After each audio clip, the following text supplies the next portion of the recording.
Hey, salut à toi! Salut! Alors aujourd'hui, on va te faire une vidéo où on va te parler d'une application vraiment super. Vraiment, on a adoré cette application, c'est un carton en ce moment. C'est une application qui s'appelle Yuka. Voilà, et qui sert en fait à scanner les codes barres de certains aliments. Et en fait, il y a une base de données qui est créée dans ton téléphone, dans ton smartphone, qui est créée par en fait les utilisateurs et qui est administrée par toute la team de cette application pour surveiller un petit peu. Et donc, il y a des notes, c'est ça? Oui. Tu peux expliquer un petit peu? Alors c'est une application en fait qui permet de scanner le code barre de chaque aliment. À chaque fois, le produit va être noté en fonction de s'il est excellent, bon, mauvais. Donc il y a des notes, il y a des codes couleurs aussi qui fait qu'on reconnaît un petit peu si l'aliment il est bon ou mauvais. Et également, on peut retrouver aussi, par exemple, si je scanne un aliment, je peux trouver son équivalent en mieux pour la santé. Ouais.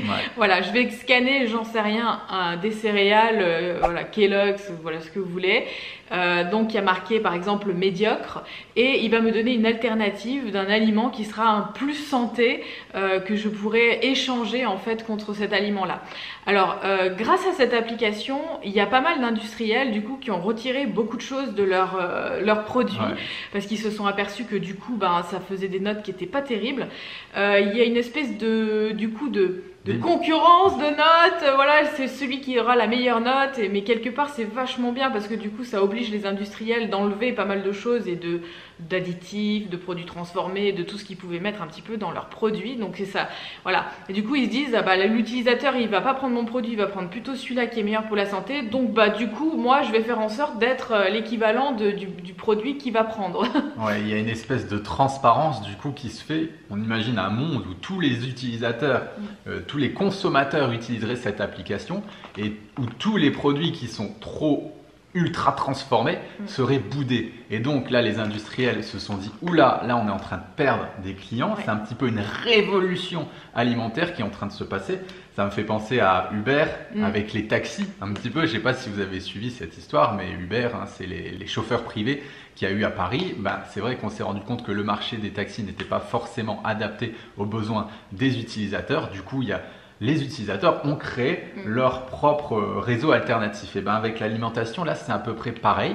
On a été insatisfait un petit peu de la qualité nutritionnelle des produits que les industriels pouvaient nous offrir et on a créé, parce que c'est au final des utilisateurs qui ont créé cette application, un petit moyen de se rebeller ou de trouver des choses alternatives. Donc c'est vraiment génial cette application. Ouais.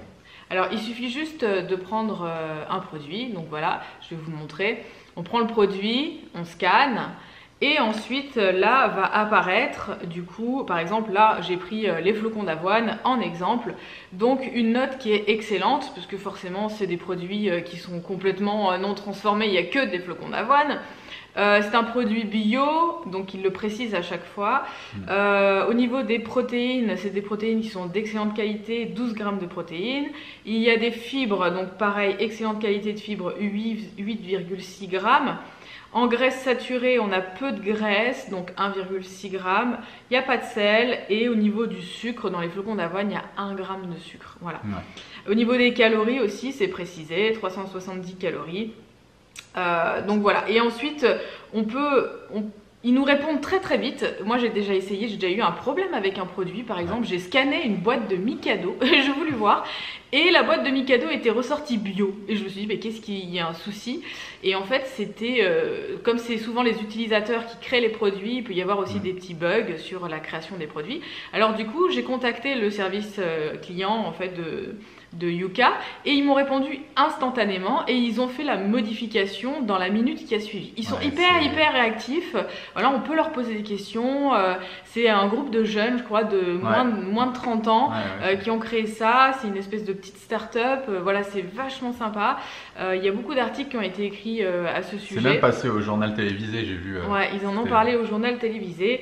Et donc après, on peut même aller voir la méthode de notation, comment Yuka va noter en fait les aliments. Alors, il me semble normalement ce que c'était, c'était 60% qui étaient pris en fonction du Nutri-Score. C'est à peu près les mêmes critères qui sont pris à partir du Nutri-Score. Donc le taux de sucre, le taux de lipides, est-ce que c'est des bonnes protéines, etc. Est-ce que c'est du bon gras? il y a ça. Ensuite, il y a 30% de... La présence d'additifs. Ouais, c'est ça. Donc, s'il y a des additifs dedans, ça, par exemple, le Nutri-Score qui va apparaître, enfin, qui est en train d'apparaître dans les supermarchés sur les étiquettes des produits, ne prend pas en compte les additifs. Et ça, c'est dommage. Et c'est là que le bas blesse un petit peu, dans le sens où on peut blinder d'additifs tant qu'il n'y a pas beaucoup de sucre, ni pas de mauvais gras. Ouais. On est bien avec le Nutri-Score et ça, c'est un gros problème. Donc, Yuka note différemment pallier à ce problème et 10% si l'aliment est bio. Donc, tu sais un petit peu comment c'est noté. Donc après, il y a une touche aussi où il y a marqué problème sur ce produit. Donc voilà, c'est très simple d'utilisation. Moi, j'ai vraiment trouvé ça génial et ça peut aider beaucoup de personnes aussi qui s'y connaissent pas trop en produits, en macronutriments, qu'est-ce qu'il y a dedans, qui savent pas forcément qu'est-ce que c'est qu'un produit. Qui n'ont pas forcément envie de se former à ça ou de se prendre la tête. Je vais faire mes courses, je scanne, est-ce que cet aliment est bon pour moi? Et au final, on se retrouve quasiment en suivant bien ces recommandations à manger hyper sainement. Si on prend que des produits qui sont très très bien notés. Ouais, si on prend que des aliments qui sont notés verts, voilà. Après, au-delà de ça, voilà, on peut pas non plus se nourrir que d'aliments qui sont verts parce qu'il faut aussi aller dans la notion macronutriments et consommer, voilà, je peux pas m'alimenter que de flocons d'avoine, pourtant c'est un aliment qui est vert, hein, on est bien d'accord. Il faut aussi avoir à côté une notion de répartition des macronutriments dans son assiette. Mais déjà, si dans son assiette, tous les aliments qu'on met, ils sont à une connotation excellente, c'est déjà un bon pas et voilà. Après, il y a aussi une approche que j'ai un peu moins aimée. Il y a quelque chose sur lequel on lutte un petit peu, nous, de notre côté, parce que c'est vrai qu'on accompagne beaucoup de personnes qui ont été trop dans la restriction, trop dans les régimes, et que quand on va par exemple analyser de l'huile d'olive, on va nous dire oui, c'est trop calorique. Ah oui, les flocons d'avoine, c'est trop calorique. Alors bien sûr, si on est dans une démarche de perte de poids, etc. Mais si on se nourrit essentiellement d'aliments qui sont verts, donc d'aliments de bonne qualité, il n'y a pas besoin de faire la chasse aux calories. Il ne faut pas s'inquiéter. Donc ça, c'est pas mal mis en avant. Je le comprends pour une certaine catégorie de personnes. Mais si toi, tu es déjà dans un mode de vie hyper sain, tu n'as pas besoin de faire vraiment trop attention aux calories. Alors, il y a aussi autre chose dans l'application, c'est l'historique. Et on peut retourner dans l'historique de tous les aliments qu'on a déjà scannés ou qu'on consomme. Ça peut aussi nous faire une liste de courses. Et ça, je trouve ça génial. Parce que, par exemple, on a dit OK sur ces flocons d'avoine, OK sur cette huile d'olive, OK sur ce truc. Une fois qu'on a trouvé nos produits de référence, on a juste à les mettre dans l'historique. Et c'est ce qui fait que, du coup, on va avoir notre liste de courses et on va pouvoir à chaque fois retrouver les produits qu'on utilise constamment. Et puis, ce qui est marrant, c'est qu'au cas où il y a un produit qui évolue, on ne sait pas, hein, peut-être qu'il y avait une erreur dans ce que tu as vu, tu avais un produit qui était vert, tu regardes 3 semaines après, tiens, il devient orange, qu'est-ce qui s'est passé? Et tu regardes les corrections. Oui, alors il faut faire attention aussi à ça parce que si c'est des produits qui ne sont pas bruts et non transformés, les industriels, ils peuvent rajouter des trucs qui n'y étaient pas à l'époque. Voilà. Bon, là, je pense pas, honnêtement. Le but aujourd'hui, c'est d'aller vers une évolution d'un produit plus sain.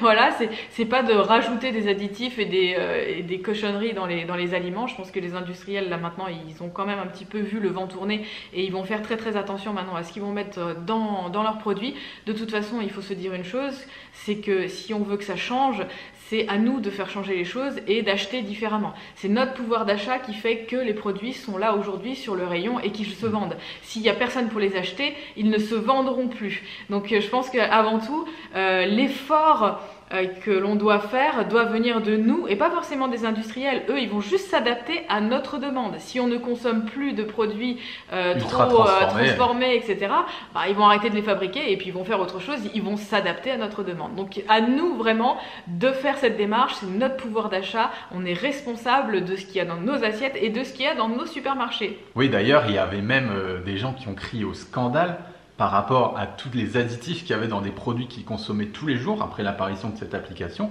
Ils se sont dit, ah bah tiens, super cette appli, moi je sais pas, je consomme tel et tel type de pain, de biscuits tous les jours, je vais le scanner et là, note rouge en gros, surtout pas ne pas consommer plein d'additifs, une liste comme ça, et les gens ne se rendaient même pas compte. Et il y a vraiment eu des scandales et du coup les industriels ont changé les compositions, les recettes en urgence parce qu'ils se rendaient compte un petit peu que non, c'était pas possible.